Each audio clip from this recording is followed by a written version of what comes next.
friends, last we discussed about the kinetic theory of gases and also the equation of state and definition of the Avogadro number and more. After that, what is the Boyle's law and Charles' law? That means the different law relating the gases. Already we discussed about the equation of state PV is equal to mu RT. If the different physical quantity like as the pressure, volume, temperature keep the constant, so what is the relation between the remaining quantities that represented by the different law like as the Boyle's law, Charles' law? Here we only discuss about the statement of Boyle's law and Charles' law. Now write and explain the different law relating the gases. First is the Boyle's law. What is the Boyle's law?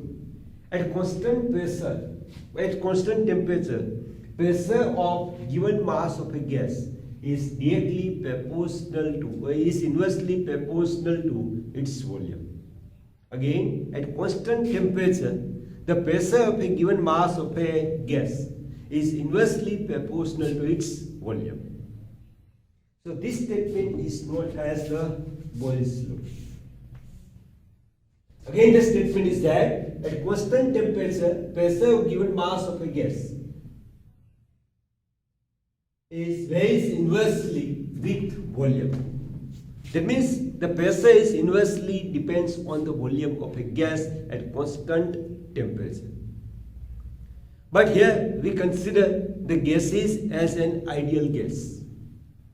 For ideal gas, just we discussed about that. The gas having the low enough density,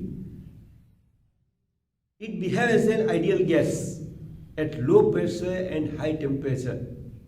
Low pressure and at high temperature, it behaves as an ideal gas. All the gases behave as an ideal gas. Or what are the gas which follows or which obeying the equation of state PV is equal to mu RT? This gas is also known as the ideal gas. Now, for the ideal gas, one more condition is that the density must be very low, or the low enough density. So all the gases act as an ideal gas. Therefore, this statement of the Boyle's law is written in terms for the ideal gas is that at constant temperature and low density for given mass of the gas. Here we get the one part, that is the low density. Density is low, that means the mass of all the gases with the low density are almost equal.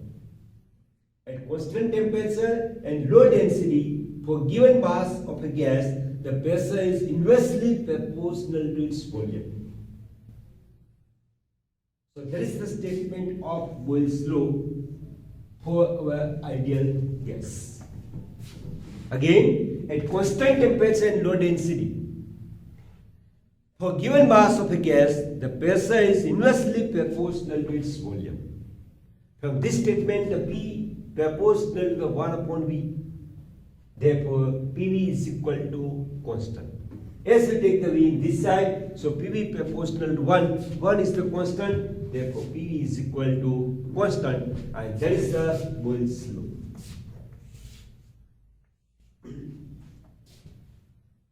Earlier statement, this statement, at constant temperature, pressure of given mass of a gas varies inversely with volume. Actually, this statement we are using in chemistry. At that time, in chemistry, to state the Boyle's law, it is not necessary to add down the low density. But in case of ideal gas, it is necessary to add down the low density in the statement. Because at low density, all the gases act as an ideal gas. For that purpose, the statement of Boyle's law is that at constant temperature and low density, for given mass of a gas, the pressure is inversely proportional to its volume. Therefore, P proportional to 1 upon V. Therefore, PV is equal to constant, that is the Boyle's law. Now after that, what is the Charles' law? In equation of state PV is equal to mu RT, first we take the T is constant. That means the temperature is constant in case of the Boyle's law. Now, as we take the pressure is constant, what is the relation between the volume and temperature? That is suggested by the Charles. For that purpose, in Charles' law, at sufficient low density and at constant pressure, or at constant pressure and low density, the volume of gas is proportional to its absolute temperature. Here the pressure is constant, remaining words are same. At constant pressure and low density for given mass of a gas, the volume is proportional to its absolute temperature. That is the statement of Charles' law. So from this statement, V proportional to T. That means the V upon T is equal to constant. And from equation of state, PV is equal to mu RT. PV is equal to mu RT. If P, mu and R are constant, therefore V upon T, or the V is equal to mu R upon P. Take the P on the right hand side, therefore volume is equal to mu R upon P into T. But here, mu is the quantity of a gas that is constant, R is the universal gas constant, P is here. For Charles' law, we keep the pressure constant. Therefore, mu R upon P is constant. Therefore, volume is directly proportional to its absolute temperature.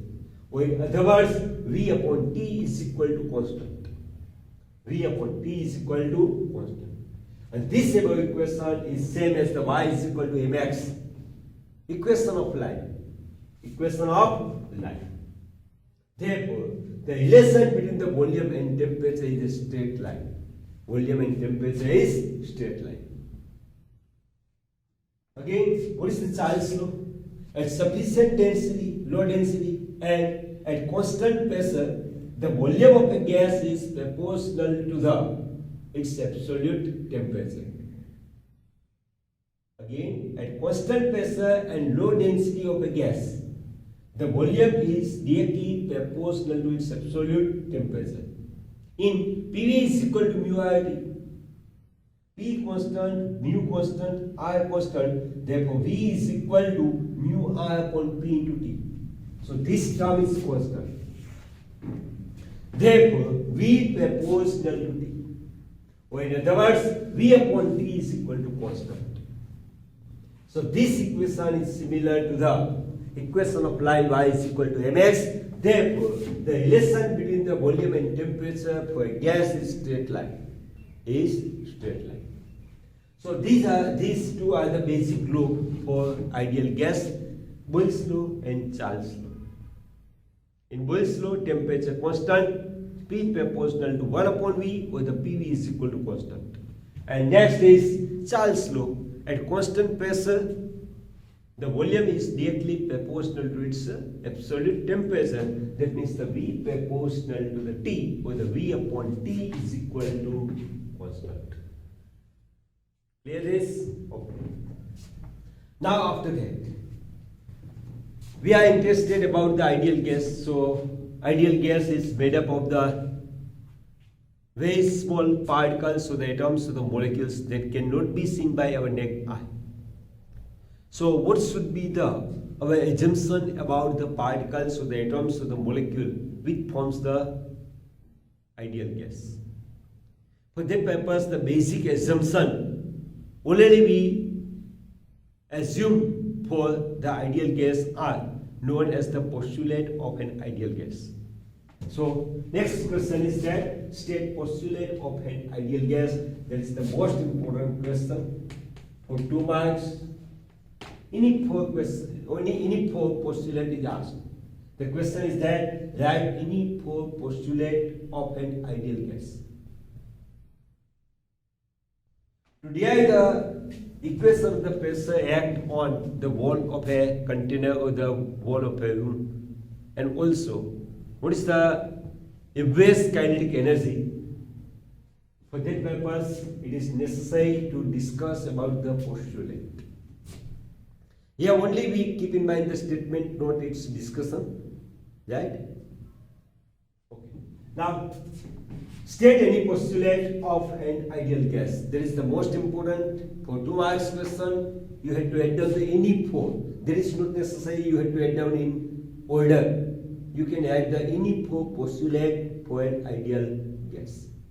Okay. What is the first postulate? Ideal gas model is first thing. Why the postulate is required for the ideal gas?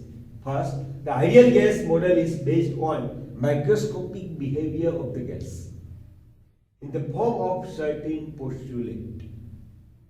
A gas is an ideal gas if it follows the postulate given below. Already we discussed that if the gas follows the equation of state PV is equal to mu RT, that is known as the ideal gas. Or if the gas has the low enough density, so at low pressure and high temperature it behaves as an ideal gas. Now actually our basic assumption is that if the gas follows the given postulate, so this gas is also known as the ideal gas. That means for the ideal gas it must be follow this postulate. Okay. Now postulate of an ideal gas. First is the gas is made of the microscopic particles which are called the molecules. That means the gas is made of a very small tiny particles, and these small particles are known as the molecule of a gas. In the beginning of this chapter we discussed about that the gas is made up of the atoms or the molecules. What is the size of the atoms or the molecules? That is not seen by our naked eye, therefore very, very small. That means the microscopic particle, and these particles are known as the molecule. Again, the gas is made of the microscopic particles which are called the molecules. Second, the molecules of a gas can be considered as a rigid sphere or particles with the internal structure. According to our second postulate, these molecules are the rigid sphere with the internal structure. With the internal structure. That means the molecule of a gas can be considered as the rigid sphere or the particles with internal structure. So these are the molecules. Are the rigid sphere with internal structure. Not any shape, but all the molecules are in the shape of the rigid sphere or the sphere. Why the rigid sphere? Therefore, the shape of this molecule cannot be changed due to the collision with the molecule or with the wall of a container. Clear this? Okay. Now, third postulate, the molecule of a gas performs the random motion. There is a container. In this container, here the numbers of the molecules are present. Right? This molecule is in shape of the rigid sphere with internal structure, and this molecule performs the random motion. That performs the random motion, any direction.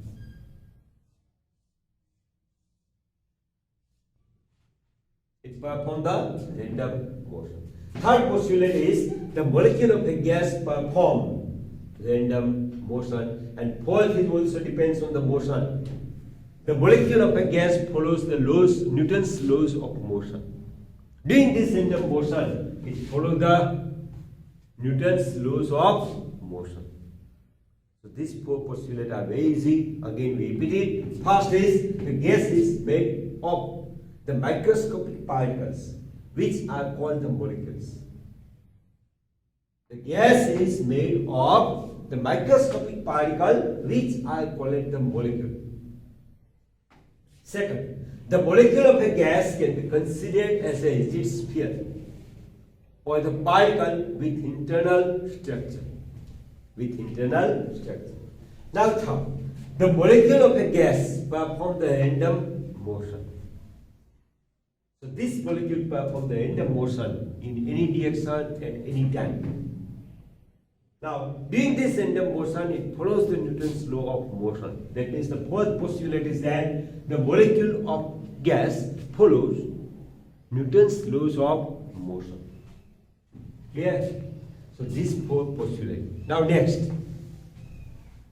The number of molecules in a gas is very large. So in a container, whatever the gas is filled, in this gas, the numbers of the molecules are very large. So fifth postulate is the number of molecules in a gas is very large. Now sixth, the volume of a molecule is negligible as compared to the volume of a container or the volume of a gas. Now we know that the molecule of an ideal gas is very, very small. That means the tiny particles not seen by our naked eye. Therefore, the volume occupied by the molecule is very small as compared to the total volume of a gas or the volume of a container. Now we know that in our room, A is present as we consider the A as an ideal gas. So what are the volume occupied by the one molecule of A as compared to the volume of our room? So that is very, very small because this molecule cannot be seen by our eye. Therefore, the volume occupied by the molecule of a gas is negligibly small as compared to the volume of the gas. Clear? Okay. Now 7. Intermolecular forces act only when two molecules come close to each other or collide. We know that between the molecule or the atom, the interatomic or the intermolecular forces are act. These intermolecular or the interatomic forces are act only when the two molecules comes very close to each other or when they collide with each other. Now, when these molecules is collide with the other molecule or comes very close to the other, during this time only the intermolecular forces act between them. Otherwise, the intermolecular forces does not act between the molecules. Again, the seventh postulate is that intermolecular forces or the interatomic forces act only when the two molecules comes close to each other or collide. When the two molecules are collide with each other, doing this or the when very close to each other, during this time only the intermolecular forces act between them. Otherwise, no intermolecular forces act between them. And the last postulate is that the collision between the molecule and with wall of a container. Already we saw that the molecule performs the random motion. During the random motion, this molecule is going in this side. First, it performs the collision with the wall of a container. Now, our next postulate is that molecule of the gas follow the Newton's law of motion. So, according to the third law, with whatever the momentum, that is the collide with a wall with the same momentum, that is the reflected. That is possible if and only if this collision of a molecule with a wall is perfectly elastic collision. Is perfectly elastic. Or during its motion, when this molecule performs the collision with other molecule. So according to the Newton's third law of motion, both are going away after the collision with the same momentum, but direction of motion are changed. Therefore, the collision between the molecule and with wall of a container are elastic. This postulate supports the postulate 3 and 4. Because why it performs the collision? Because the molecule of the gas performs the random motion. During this random motion, here the numbers of the molecules are very large in a gas. Therefore, due to the random motion, it makes the collision with the molecule or molecule with wall of a container. And other postulate is that molecule of a gas follow the Newton's law of motion. So it follows the Newton's law of motion. So according to the third law, So action and reaction are equal and opposite direction. Therefore, the collision with the molecule and collision of molecule with wall of a container are perfectly elastic. Perfectly elastic. Clear this? Okay. Now, the other part of this postulate, the time interval of collision is negligibly small compared to the time interval between the two successive collisions. Now understand this thing. When the two molecules are collide with each other during its random motion, so for whatever time it collides, this time interval, suppose there is the T1. This T1 is very small compared to the, after the collision, this second molecule is moving in this direction. It travels a certain distance and make the collision with the third molecule.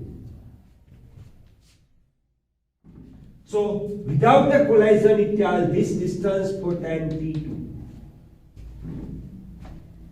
Again, first, here the two molecules are collide with each other for t1 time of interval. After the collision, second number molecule are traveling in this direction. It performs the next collision with the third molecule. So whatever the time for between the two successive collision is T2. So here T1 is very, very small compared to the T2. Like to this way, when we get the accident, at the time, what is the time of accident? 10 minutes, 1 hour? No. There is in only second. When we get the accident, so there is this time interval is in second. After this accident, again we drive our vehicle and going for our destination. So what are the time for the next collision or the next accident? That is not definite. But this time between the two successive accidents is very large compared to the time of accident. So here we are going to discuss this thing. The time interval of the collision is negligibly small in comparison with the time interval between the two successive collisions. For whatever the time these two molecules are collision is very small compared to the time interval between the two successive collisions. Clear this? Okay. So these eight are the postulate for an ideal gas. Again we revise it because that is the most important question. Okay. Now first is the gas is made of the microscopic particles which are called the molecules. The gas is made of microscopic particles which are called the molecule. Now one postulate is depends on other. Now listen. Second is, from this assumption, we consider that the gas is made up of a microscopic particle. The molecule of a gas can be considered as a rigid support with internal rigid sphere or particles with internal structure. Here we consider the gas is made up of a microscopic particle which are the molecule. So after that, which type of the molecule? Molecules should be rigid support. The molecule of a gas can be considered as a rigid sphere or particles with internal structure. Now this molecule doing what in a gas? So the molecule of a gas perform the random motion. The molecules of a gas perform the random motion. Here the random motion, that means the motion. So it follows the laws of motion or not. So next postulate for is the molecule of a gas follows the Newton's laws of motion. Newton's laws of motion. Clear? So very small particle are molecule. These molecules having the rigid sphere or considered as a rigid sphere with internal structure. Okay. The molecule of a gas performs the random motion, and during the random motion it follows the Newton's laws of motion. Now fifth, the number of molecules in a gas is very large. In a container, whatever the gas is filled, this gas is made up of the molecules. The number of molecules which form the gas is very large. Now next is, here the number of molecule is very large, therefore the volume of one molecule is very small as compared to the volume of the gas. So in a container, whatever the gas is filled, this gas is made up of numbers of the molecule. It is made of the numbers of the molecule, therefore the volume occupied by the one molecule is very, very small compared to the volume of the gas. Now next, intermolecular forces act only when two molecules come close to each other or collide. When the two molecules are very close to each other or make the collision, during this collision, when it comes very close to each other, doing this, only the intermolecular forces act between them. Right? After that, the collision between the molecules and with wall of a container are elastic. It performs the random motion and also follows the Newton's laws of motion. And also, number of molecules in a container or a gas is very large. Therefore, due to the random motion, it frequently suffers the collision with the other molecule or with the wall of a container. So this collision is perfectly elastic according to the Newton's laws of motion. And the second part of this postulate, the time interval of collision is negligible in comparison with the time interval between the two successive collisions. Again, the time interval of collision is negligible in comparison with the time interval between the successive collisions. So for whatever the time it makes the collision is very small compared to the, after this collision, the molecule suffers the next collision with the other molecule or the wall of a container. Clear? So these 8 postulates, that is very important for the remaining part of this chapter. Clear? Okay.